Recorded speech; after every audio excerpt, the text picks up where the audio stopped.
வணக்கம். இது நியூஸ் ஃபர்ஸ்டின் பிரதான செய்தி. உங்களுடன் இணைந்து கொள்வோர் ஜனனி விநாயகமூர்த்தி, ரியாஸ் ஹாரிஸ்.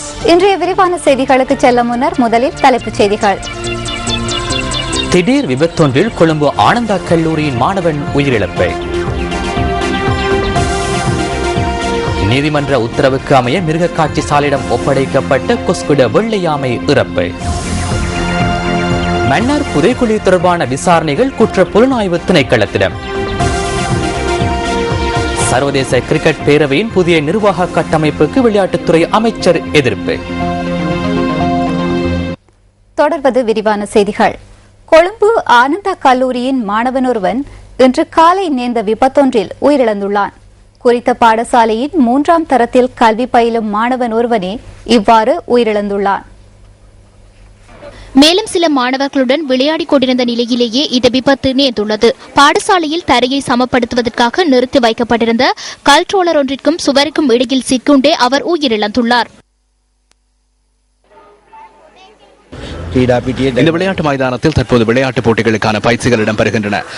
சுமார் 6:30 அளவில் நான் மைதானத்துக்கு சென்றேன். விளையாட்டுக்கு பொறுப்பான ஆசிரியர் மைதானத்திற்கு 6:30 வருகை தந்திருந்தார். இதன்போது குறித்த இயந்திரத்தை தள்ளும் போது சிக்குண்டே உயிரிழந்துள்ளார். சூருடன் சிக்குண்டே இந்த அனர்த்தம் நேர்ந்துள்ளது.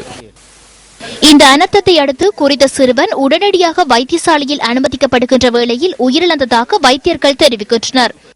இந்த சம்பவம் குறித்து ஆராய்ந்து பார்ப்பதற்காக ரிச்வே சீமாட்டி சிறுவர் வைத்தியசாலையின் திடீர் விபத்துகள் பிரிவிற்கு இன்று காலை கல்வி அமைச்சர் பந்துல குணவர்த்தன சென்றுள்ளார்.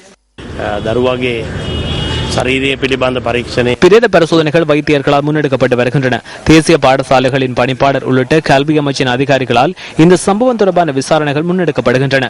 யாரும் திட்டமிட்டு இதனை செய்யவில்லை. இந்த சம்பவம் திடீர் விபத்தொன்றில் ஏற்பட்டமையினால் சிறுவன் உயிரிழந்துள்ளான்.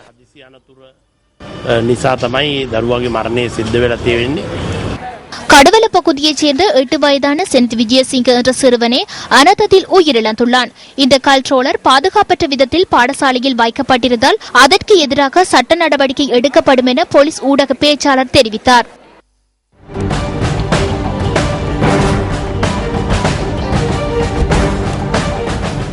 உத்தியோகபூர்வ விஜயம் ஒன்றை மேற்கொண்டு ஐக்கிய அரபு ராஜ்யத்தின் தலைநகர் அபுதாபிக்கு சென்றிருந்த ஜனாதிபதி மஹிந்த ராஜபக்ச அங்கு இருதரப்பு பேச்சுவார்த்தைகளில் ஈடுபட்டுள்ளார். ஜனாதிபதி மஹிந்த ராஜபக்ச இன்று தலைநகர் அபுதாபியில் வைத்து ஐஸ்லாந்து ஜனாதிபதியையும் சந்தித்துள்ளார். உண்மையை காணாத சக்திகள் இலங்கை மீது பாரிய அழுத்தங்களை பிரயோகிப்பதாக ஐஸ்லாந்து ஜனாதிபதி ஒலாபுர் ரெக்னார் கிரிம்சன் இதன்போது தெரிவித்துள்ளார். சவால்களை வெற்றி கொள்ள முடிந்தாலும் வெளி அழுத்தங்கள் அதற்கு தடையாக காணப்படுவதாக ஜனாதிபதி மஹிந்த ராஜபக்ச இதன்போது சுட்டிக்காட்டியுள்ளார். மோதல்கள் முடிவடைந்ததன் பின்னர் இலங்கை சிறந்த முன்னேற்றங்களை கண்டுள்ளதாக ஐஸ்லாந்து ஜனாதிபதி சுட்டிக்காட்டியுள்ளார். இருதரப்பு உறவுகளை கட்டியெழுப்புவது தொடர்பில் இதன்போது இரு நாட்டு தலைவர்களும் இணக்கப்பாட்டை ஏற்படுத்திக் கொண்டுள்ளனர். இதேவேளை நேற்று மாலை அபுதாபியில் நடைபெற்ற எதிர்கால மின்சக்தி 2014 சாயிட் விருது வழங்கும் விழாவிலும் ஜனாதிபதி கலந்து கொண்டிருந்தார். இந்த விழாவில் வலய மற்றும் வெளிவலய நாட்டு தலைவர்களும் கலந்து கொண்டிருந்தனர். ஐக்கிய அரபு ராஜ்யத்தின் ஸ்தாபகரான ஷேக் சாயிட் பின் சுல்தான் அல் நஹைனின் பெயரிலான இந்த விருதின் பெறுமதி $4 மில்லியன் ஆகும்.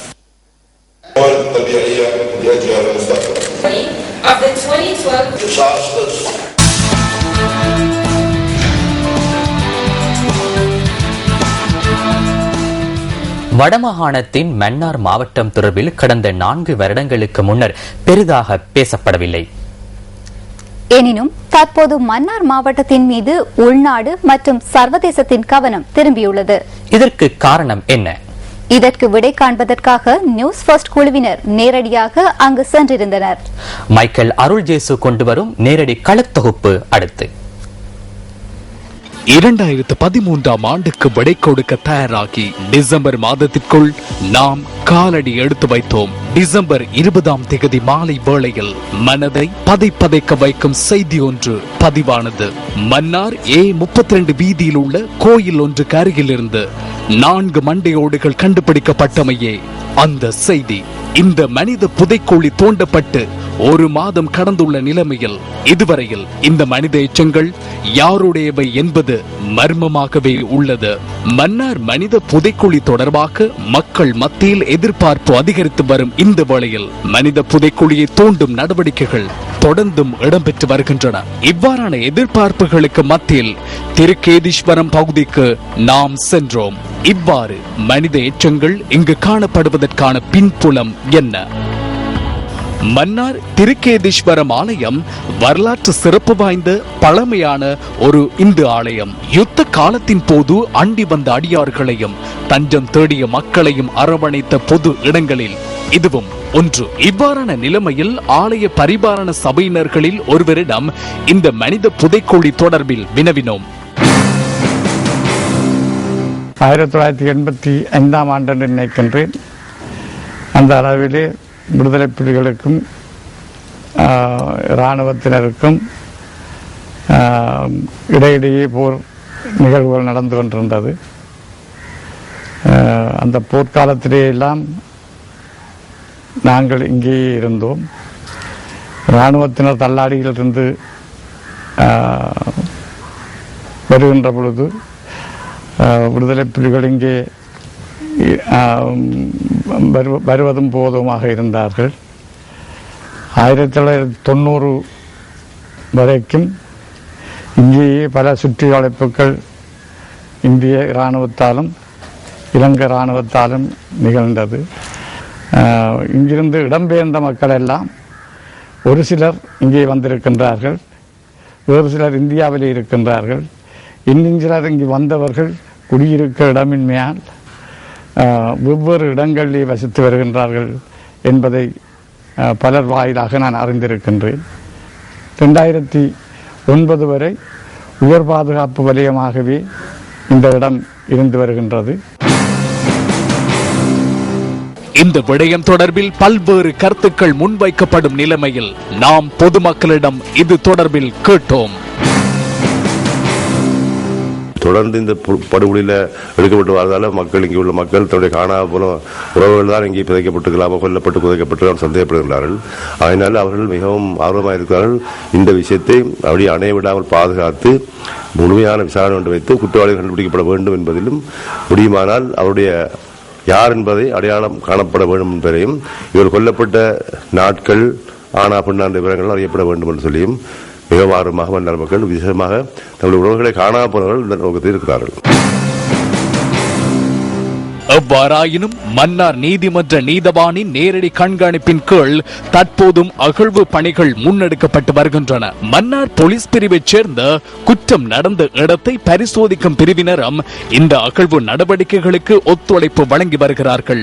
இந்த நிலைமையில் அனுராதபுரம் விசேட சட்ட வைத்திய அதிகாரியினால் ரசாயன பகுப்பாய்வு நடவடிக்கைகள் முன்னெடுக்கப்பட்டுள்ளன. காணாமல் போனவர்கள் தொடர்பில் அவர்களின் உறவினர்களால் வழங்கப்படும் தகவல்களின் பிரகாரம் பல்வேறு கோணங்களில் விசாரணைகளை முன்னெடுக்க நேரிடும். அதாவது மரபணு பரிசோதனை மூலம் விஞ்ஞான ரீதியாக நபர்களை அடையாளம் காண நேரிடும். அது மாத்திரமின்றி இந்த மரணங்கள் எவ்வாறு இடம்பெற்றுள்ளன, மரணங்களுக்கான காரணம் எவை என்பவற்றையும் கண்டறிவது அவசியமாகின்றது. அத்துடன் எப்போது இவர்கள் புதைக்கப்பட்டன என்பதனையும் உறுதிப்படுத்த வேண்டியுள்ளது. இதுபோன்ற செயற்பாடுகளை முன்னெடுக்க எண்ணியுள்ளோம். இதுவரையில் மேற்கொள்ளப்பட்டுள்ள விசாரணைகள் தொடர்பில் போலீஸ் ஊடக பேச்சாளரும் சிரேஷ்ட போலீஸ் அத்தியட்சகருமான அஜித் ரோகன இவ்வாறு கருத்து வெளியிட்டார். இங்கு உயிரிழந்தவர்கள் யார் என்பது இன்னும் அடையாளம் காணப்படவில்லை. குறிப்பாக இந்த விசாரணைகள் மன்னார் போலீசாரினால் முன்னெடுக்கப்படுகின்ற போதிலும் இது தொடர்பான விசாரணைகளை குற்றப்புலனாய்வு திணைக்களத்திடம் ஒப்படைக்க போலீஸ் தலைமையகம் தீர்மானித்துள்ளது. இராணுவ தரப்பிலா அல்லது LTT தரப்பிலா இடம்பெற்றுள்ளது என்பதே விடயமாகும். நாம் அறிந்த வரையில் இது இராணுவ தரப்பில் அல்ல, நீண்ட காலத்தை கொண்டமைந்துள்ளது. இது LTT-யினரின் கட்டுப்பாட்டுக்குள் இருந்த பகுதியில் இடம்பெற்றுள்ளது. அது தொடர்பான விசாரணைகள் தற்போது இடம்பெறுகின்றன. விசாரணைகளின் பின்னரே இது என்னவென்பது தொடர்பில் அறிந்து கொள்ள முடியும். இது மன்னார் திருக்கேதீஸ்வரம் பகுதி. இந்த பகுதியில் கடந்த வருடம் டிசம்பர் மாதம் 20ஆம் தேதி நீர் குழாய்களை பொருத்தும் நடவடிக்கைகள் முன்னெடுக்கப்பட்டன. அதன்போது ஒரு சில மனித எச்சங்கள் தென்பட்டதனை தொடர்ந்து இந்த பகுதி முழுமையாக தோண்டப்பட்டு வருகிறது. இன்னும் பல மனித எச்சங்கள் இங்கு புதையுண்டு இருக்கலாம் என்ற சந்தேகம் எழுந்துள்ள நிலையில் இந்த பகுதி தோண்டப்பட்டு வருகிறது. இந்த எச்சங்கள் யாருடையதாக இருக்கலாம்? நியூஸ் ஃபர்ஸ்டுக்காக மைக்கேல் அருள் ஜேசு, மன்னார் திருக்கேதீஸ்வரம் பகுதியிலிருந்து. பாராளுமன்ற உறுப்பினர் மங்கள சமரவீரருக்கு எதிராக இளைஞர் ஒருவர் போலீஸ் தலைமையகத்தில் நேற்று முறைப்பாடொன்றை பதிவு செய்துள்ளார். மங்கள சமரவீரவின் வீட்டுக்குள் நுழைந்து பொருட்களை கொள்ளையிட்ட குற்றச்சாட்டில் கைது செய்யப்பட்டு பின்னர் பிணையில் விடுவிக்கப்பட்ட இளைஞனே இவ்வாறு முறைப்பாட்டை பதிவு செய்துள்ளார்.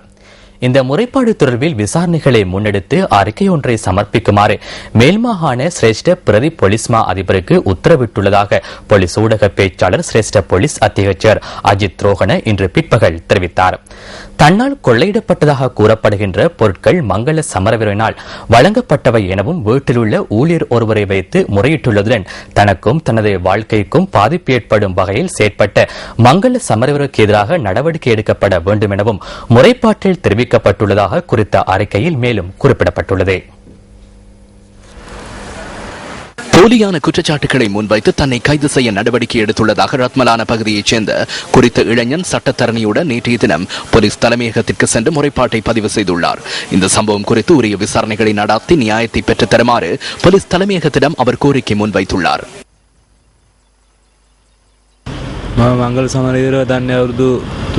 மூன்று வருடங்களுக்கு முன்பே மங்கள சமரவீரவை நான் அறிவேன்.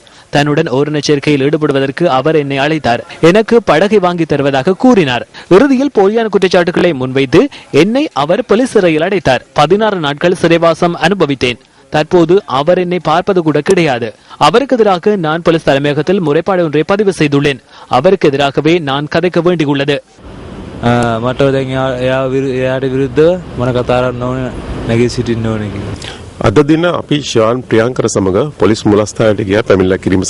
முறைப்பாடு ஒன்றை பதிவு செய்வதற்காகவே ஷிவான் பிரியங்கரவுடன் நாம் இன்று போலீஸ் தலைமையகத்துக்கு சென்றோம். மங்கள சமரவீரவினால் ஷிவான் பிரியங்கரவுக்கு ஏற்படுத்தப்பட்ட ஓரின சேர்க்கை நடவடிக்கை குறித்து முறைப்பாடு செய்யவே போலீஸ் தலைமையகத்துக்கு இன்று வந்தோம். அவருக்கு நேர்ந்த அசாதாரணம் குறித்து நியாயமான விசாரணைகளை நடத்தி தேவையான நடவடிக்கைகள் எடுக்க வேண்டும் என்று நாம் கோரியுள்ளோம். மங்கள சமரவீரவின் வீட்டிற்குள் நுழைந்து அவரது பொருட்கள் கொள்ளையிடப்பட்டதாக செய்யப்பட்ட முறைப்பாட்டை அடுத்து குறித்த இளைஞன் கடந்த டிசம்பர் மாதம் 31ஆம் தேதி கைது செய்யப்பட்டு விளக்கமறியலில் வைக்கப்பட்டிருந்தார். இந்த நிலையில் குறித்த இளைஞனை மங்கள சமரவீர ஓரின சேர்க்கைக்கு ஈடுபடுத்தி பின்னர் போலி குற்றச்சாட்டுகளை சுமத்தியுள்ளதாக இளைஞன் சார்பில் ஆஜரான ஜனாதிபதி சட்டத்தரணி ஹேமந்த வர்ணகுல சூரிய கடந்த 13ஆம் தேதி நீதிமன்றத்தில் தெரிவித்திருந்தார்.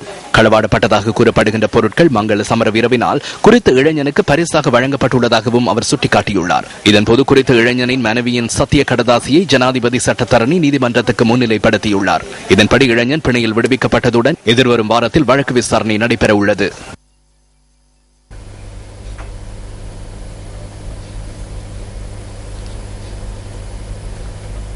ஐக்கிய தேசிய கட்சியின் தொகுதி அமைப்பாளர்களுக்கான நியமனங்களை கையளிக்கும் நிகழ்வு பாராளுமன்ற கட்டட தொகுதியில் இன்று நடைபெற்றது. இந்த நிகழ்வில் இவ்வாறான சம்பவம் ஒன்று பதிவாகியிருந்தது. මාතර දිස්ත්‍රික්කයේ මංගල සමරවීර මැතිතුමා